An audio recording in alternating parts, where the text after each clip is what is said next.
আজকে আমরা যারা এখানে উপস্থিত হয়েছি, আমাদের রাজনৈতিক দর্শনে হয়তো কিছু ভিন্নতা আছে, সেটি স্বাভাবিক। তবে আমি বিশ্বাস করি ভিন্ন ভিন্ন রাজনৈতিক ধারার মাঝেও বৃহত্তর পরিসরে আমাদের সবার মাঝে একটি বিষয় আদর্শিক ঐক্যমত রয়েছে। আর সেই বিষয়টি হলো একটি গণতান্ত্রিক বাংলাদেশ প্রতিষ্ঠা। আমরা সবাই এমন একটি দেশ গড়তে চাই যেখানে আর কখনো ফ্যাসিবাদ বা স্বৈরাচার মাথাচাড়া দিয়ে উঠবে না বা উঠতে পারবে না। আমরা সবাই একটি স্বাধীন ও সার্বভৌম বাংলাদেশ চাই, যেখানে জনগণের অধিকার ও স্বাধীনতা কেউ কেড়ে নেবে না। আমরা সবাই একটি নিরাপদ ও সুরক্ষিত বাংলাদেশ চাই, যেখানে গণ আকাঙ্ক্ষার প্রতিফলন ঘটবে। নির্বাচিত ও জবাবদিহিমূলক সরকার নিশ্চিত করবে জনগণের মালিকানা ও অংশীদারিত্ব।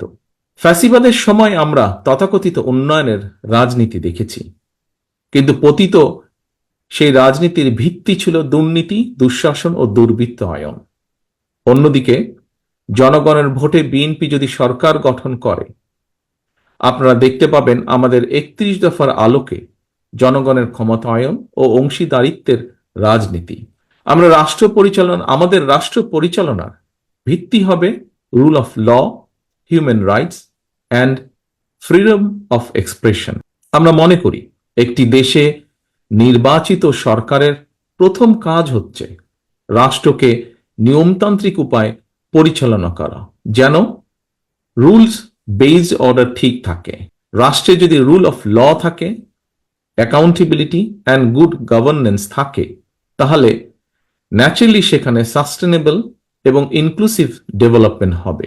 আওয়ামী লীগের মতন পরিবারতন্ত্র বা অলিগার্কি তৈরি হবে না।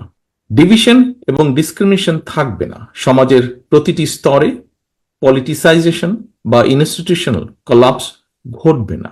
আমরা যদি একটি রুল বেসড রাষ্ট্র কাঠামো নিয়ে আসতে পারি, সারা পৃথিবী থেকে প্রাইভেট ইনভেস্টমেন্ট এবং প্রাইভেট ক্যাপিটাল নিজ গতিতেই বাংলাদেশে আসবে। আমাদের পাবলিক সেক্টরের সাথে কাঁধে কাঁধ মিলিয়ে কাজ করবে, যা দেশের উন্নয়ন ও উৎপাদনে ভূমিকা রাখবে।